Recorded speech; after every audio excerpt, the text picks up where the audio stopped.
नमस्कार। आज की कहानी आलसी ब्राह्मण। बहुत समय पहले एक गांव में एक ब्राह्मण अपनी पत्नी और बच्चों के साथ रहता था। उसकी जिंदगी बेहद खुशहाल थी। उसके पास भगवान का दिया सब कुछ था। सुंदर सुशील पत्नी, होशियार बच्चे, खेत, जमीन, धन। उसकी जमीन भी बेहद उपजाऊ थी, जिसमें वह जो चाहे फसल उगा सकता था। लेकिन एक समस्या थी कि वह खुद बहुत ही ज्यादा आलसी था। वह कभी काम नहीं करता। उसकी पत्नी उसे समझा समझा कर थक गई थी कि अपना काम खुद करो, खेत पर जाकर देखो। लेकिन वह कभी काम नहीं करता। वह कहता, मैं कभी काम नहीं करूंगा।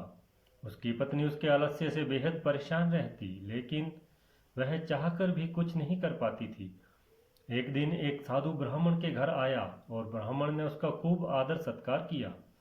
खुश होकर सम्मान पूर्वक उसकी सेवा की। साधु ब्राह्मण की सेवा से बेहद प्रसन्न हुआ और खुश होकर साधु ने कहा कि मैं तुम्हारे सम्मान व आदर से बेहद खुश हूँ। तुम कोई वरदान मांगो। ब्राह्मण को तो मुंह मांगी मुराद मिल गई। उसने कहा, बाबा, कोई ऐसा वरदान दो कि मुझे खुद कभी कोई काम ना करना पड़े। आप मुझे कोई ऐसा आदमी दे दो जो मेरे सारे काम कर दिया करे। बाबा ने कहा, ठीक है, ऐसा ही होगा, लेकिन ध्यान रहे तुम्हारे पास इतना काम होना चाहिए कि तुम उसे हमेशा व्यस्त रख सको। यह कहकर बाबा चले गए और एक बड़ा सा राक्षस प्रकट हुआ।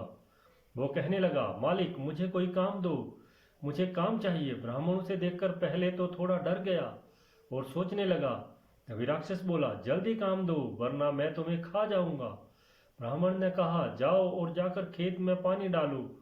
यह सुनकर राक्षस तुरंत गायब हो गया और ब्राह्मण ने राहत की सांस ली और अपनी पत्नी से पानी मांगकर पीने लगा। लेकिन राक्षस कुछ ही देर में वापिस आ गया और बोला, सारा काम हो गया, अब और काम दो। ब्राह्मण घबरा गया और बोला कि अब तुम आराम करो, बाकी काम कल करना। राक्षस बोला, नहीं, मुझे काम चाहिए वरना मैं तुम्हें खा जाऊंगा। ब्राह्मण सोचने लगा और बोला, तो जाकर खेत जोत लो, इसमें तुम्हें पूरी रात लग जाएगी। राक्षस गायब हो गया। आलसी ब्राह्मण सोचने लगा कि मैं तो बहुत बड़ा चतुर हूं।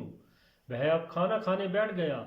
वह अपनी पत्नी से बोला, अब मुझे कोई काम नहीं करना पड़ेगा, अब तो जिंदगी भर का आराम हो गया। ब्राह्मण की पत्नी सोचने लगी कि कितना गलत सोच रहे हैं उसके पति। इसी बीच राक्षस वापिस आ गया और बोला, काम दो, मेरा काम हो गया, जल्दी दो वरना मैं तुम्हें खा जाऊंगा। ब्राह्मण सोचने लगा कि अब तो उसके पास कोई काम नहीं बचा, अब क्या होगा।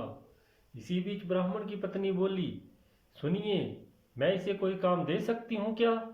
ब्राह्मण ने कहा, दे तो सकती हो, लेकिन तुम क्या काम दोगी। ब्राह्मण की पत्नी ने कहा, आप चिंता मत करो, वो मैं देख लूंगी। वह राक्षस से बोली, तुम बाहर जाकर हमारे कुत्ते की पूंछ सीधी कर दो। ध्यान रहे, पूंछ पूरी तरह से सीधी हो जानी चाहिए। राक्षस चला गया।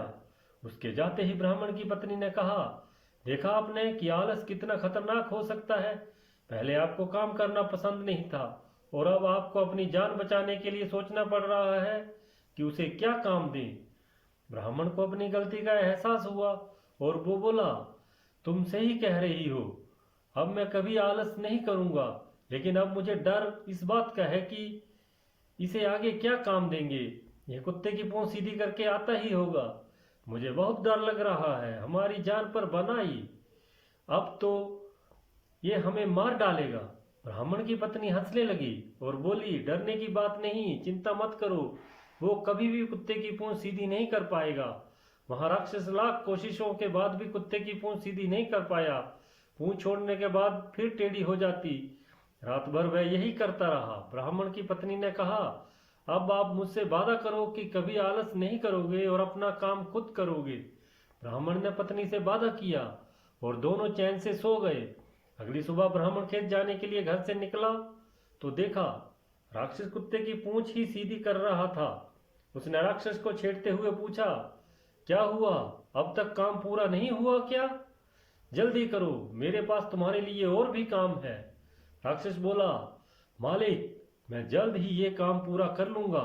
ब्राह्मण उसकी बात सुनकर हंसते हंसते खेत पर काम करने चला गया और उसके बाद उसने आलस हमेशा के लिए त्याग दिया।